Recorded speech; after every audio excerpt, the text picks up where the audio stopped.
Sometimes selfish people rise and are successful because kind people, not wishing to engage in conflict, haven't learned the art of saying no to them. I'm sure the vast majority of my audience has had this experience in their life. Somebody at their work, amongst their friends. Nobody wants to stand up to them. Everybody just wants to go along for the sake of peace. That never works. The state of Florida, if you could sum it up in one word, the last 2 years, has said no. No to the federal government. No to the CDC. No to mandates. No to Joe Biden. No to the left's agenda. And we've dared them do something about it. We've taken their mandates as suggestions, their guidance as opinion. And it's worked. I'm sure many of you have heard of the jobs report from September, where the number that was released was way lower than anybody expected, and the left couldn't explain it. They couldn't weasel out of it. They wondered what was going on. 194,000. Remember that number. 194,000 net new jobs added, way less than anybody expected. This is even Christine Romans right here trying to put lipstick on the pig, basically. 194,000. Guess how many of those 194,000 jobs were created in Florida? 84,500 of those new jobs were created in one state, and one state only. That leaves about, 110,000 for the other 49? What does that come out to? About 2,000 jobs per state on average? That he even had that number. He better be thanking his lucky stars that Florida said no. Over and over and over again. We reopened in April of 2020. People forget this. After everything fell apart, January, February, and March of 2020, Florida said, we're just going to have to suck it up and move forward. And we reopened in April of 2020. Not 2021. There are still some states out there that aren't fully reopened yet.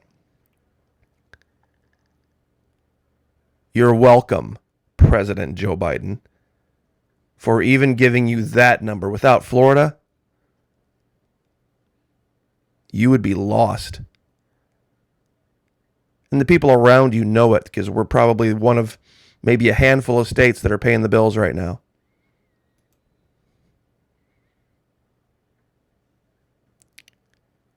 Three times the rate compared to the rest of the nation. Just unbelievable. Also in other news, I have mentioned Captain Sabatini, Representative Sabatini from here in Florida, is actually running for a seat in D.C. Now, that idea we're going to set aside for a minute. He has garnered some of the biggest endorsements that you could get in the conservative sphere, and virtually nobody has heard of him unless you've been watching the Florida Maquis. Madison Cawthorn, Marjorie Taylor Greene, Matt Gaetz, Rand Paul, the governor, and, of course, the Florida Maquis. This would be the 8th military veteran representing Florida in D.C.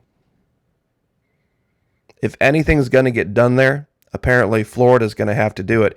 And he's running against a Vietnamese native going by the name of Stephanie Murphy, who tries to pass herself off as a blue dog conservative Democrat. It's the only way you really get elected, representing Florida anyway. But her time needs to end. Also, on another note, last night, I'm sure many of you saw it, we covered a live event from right here, Jupiter, Florida, right down the road from where I'm at, about 3 hours or so. Brendan Leslie, I've been remiss, and I should have mentioned this individual a long time ago. Conservative, huge conservative voice here in Florida, all over social media, Twitter, Instagram, Facebook. Had a live with James O'Keefe from Project Veritas last night, and it was actually totally amazing. James O'Keefe actually sang. Apparently, he's a Broadway singer. He's very talented that way. But a lot of people were asking, this is Brendan Leslie right here on the right. A lot of people were asking who was the girl on the left. Honestly, I had no idea she was even going to be there. I didn't know who she was. I was tuning in to watch Brendan interview James. ERIN ELMORE. Now, I saw her and I was like, I recognized her from somewhere, but I couldn't figure out where I knew her from. And she's been all over Fox News and different conservative outlets. So I'm sure at some point I might have seen her there, but there was something else and it was bugging me. Where did I know this person from? Well, ERIN ELMORE, and this is her profile on Twitter, was actually on The Apprentice. And this is a clip I found going way, way, way, way back of her right here on the left. And she actually did pretty good. She did end up getting fired, but she made it quite a ways through. So this is, of course, a much, much older clip. But she was an attorney at the time. This goes, of course, back to when Trump was working for NBC. And I'll give you a link to this. It was a very kind of obscure clip I got from off of YouTube. You can find just about anything here, really, if you look hard enough. But Brendan Leslie, Patriot Talk Show. Just wanted to give this guy a shout out. He's on Facebook, Twitter. What he did last night was from a place called Uncle Eddie's Restaurant. He's been at another place called Seat to Table, which is really a fantastic spot. That's down over in the southwest corner, I believe, over near Naples. They are expanding. He has a website, Florida, flconservativevoice.com. Florida's Conservative Voice. A lot of great content here. A lot of great information here if you want to keep up with what we're doing here in Florida. Defeating everything this man wants to do. And make no mistake, there have been times, little flashes, and I'm sure a lot of you have seen it, where Biden comes out like a bully. Sometimes he seems like he's lost and he's incoherent and doesn't know what he's doing. But man, if somebody confronts him, like seriously holds his feet to the fire, he'll get angry. He'll get upset. He'll get mean. He's a bully. President Joe Biden, deep in his little heart of hearts, is a bully. He likes to push people around. He does not like to be told what to do. And he has to be guided. Now, he's in his later years. He's starting to get a little bit less in command of his faculties. But make no mistake, he's not used to somebody like Governor DeSantis, a military man, standing up to him and saying no. I'll bet there's maybe a handful of people that have ever said no to Joe Biden. And that's why he's so flustered about Florida. I'll bet that's why they don't even let him talk about it, because I'll bet he gets angry. I'll bet he loses his composure. It's also a sign of why over the years he's committed so many gaffes and made so many incorrect and straight up, well, I'm just going to say it, he's lied so many times, provably, throughout his history. Because for a man like that, the truth is whatever he makes it at that moment in time to be. Because the truth is, at whatever time he's speaking about himself, if you don't agree with him, or you don't worship him, or you don't see him as in a favorable light, You're just possessed of the wrong information. His education, his background, it's all been well documented.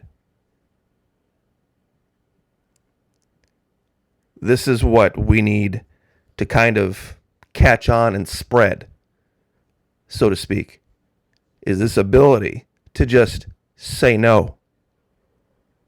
Don't even acknowledge the bully as having any standing. Let him speak. Say, okay, no, and then just move on. And then go your own way. I think some people might make the mistake of dwelling too much, trying to attack the man with just saying no. Your state, your governor, your representatives, just a flat no to everything, no explanation required. Best strategy. It's worked for Florida amazingly well. Say no and then make a plan of your own. It's worked with them. We got our cruise lines back. We're going into special session next month, and we are going to fix a lot of things. No is the right answer. Learn how to do it, and we'll win. But one more time, Brendan Leslie, ERIN Elmore, last night, James O'Keefe, fantastic show. It's on my YouTube channel. It's on his Facebook channel. It's on Twitter. It's all over. Apparently, Mr. O'Keefe announced that Monday there's going to be some new information come out. So keep your eyes open for that. But we'll leave it there. God bless. Have a happy weekend. Like, share, subscribe, and we'll see you guys next time.